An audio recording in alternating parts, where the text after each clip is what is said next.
পর্দা কাঁপানো ভূ রাজনীতি নাকি হোয়াইট হাউসের একচ্ছত্র আধিপত্যের নতুন অঙ্ক?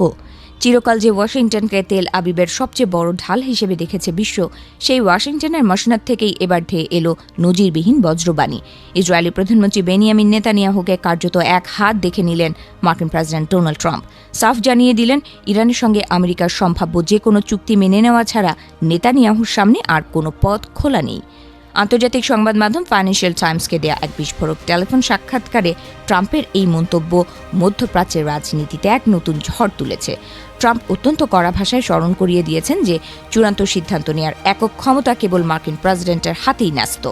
নেতানিয়াহুর দিকে ইঙ্গিত করে ট্রাম্প স্পষ্ট করে বলেন, সব সিদ্ধান্ত তিনিই নেন এবং ইসরায়েলের প্রধানমন্ত্রীর এখানে কোনো সিদ্ধান্ত নেওয়ার অধিকার বা সুযোগ নেই।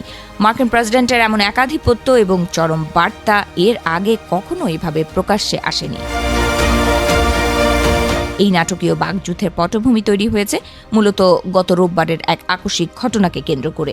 গত এপ্রিলের শুরুতে হওয়া যুদ্ধবিরতি চুক্তির তোয়াক্কা না করে রোববার ইসরায়েলের সরাসরি ক্ষেপণাস্ত্র হামলা চালায় ইরান।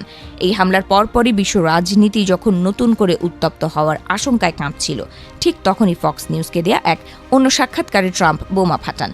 তিনি জানান, ইরানের বিরুদ্ধে যে কোনো ধরনের প্রতিশোধমূলক সামরিক পদক্ষেপ নেওয়া থেকে তিনি নেতানিয়াহুকে কঠোরভাবে বিরত থাকার নির্দেশ দেবেন, যা ইসরায়েলি সামরিক বাহিনীর রণহুঙ্কারের সম্পূর্ণ বিপরীত।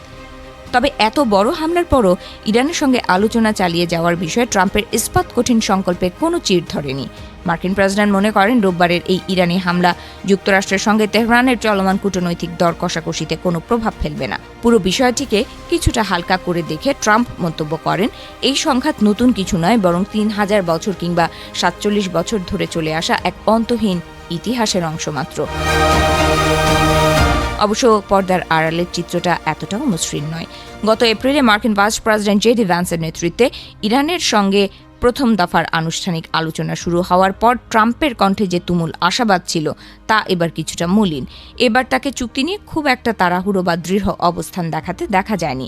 ট্রাম্প কেবল এটুকুই বলেছেন যে চুক্তির বিষয়ে কিছুটা অগ্রগতি হচ্ছে এবং চুক্তিটি তার নিজস্ব গুণাগুণের ভিত্তিতেই আলোর মুখ দেখতে পারে, আবার ব্যর্থও হতে পারে। যদি কূটনৈতিক আলোচনার এই টেবিল শেষ পর্যন্ত ভেঙেই যায়, তবে ট্রাম্পের ঝুলিতে রয়েছে অন্য এক চরম পরিকল্পনা।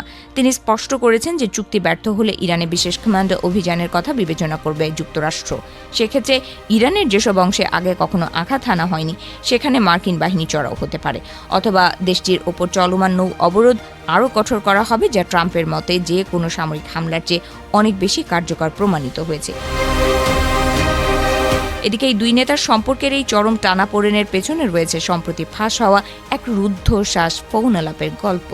মার্কিন সংবাদ মাধ্যম এক্সিওসের তথ্য অনুযায়ী গত সপ্তাহে এক উত্তপ্ত ফোন আলাপে ট্রাম্প নেতানিয়াহুকে চরম তিরস্কার করে বলেছিলেন যে নেতানিয়াহু পুরোপুরি পাগল হয়ে গেছেন এবং আমেরিকার সমর্থন না থাকলে তিনি এতদিনে কারাগারে থাকতেন।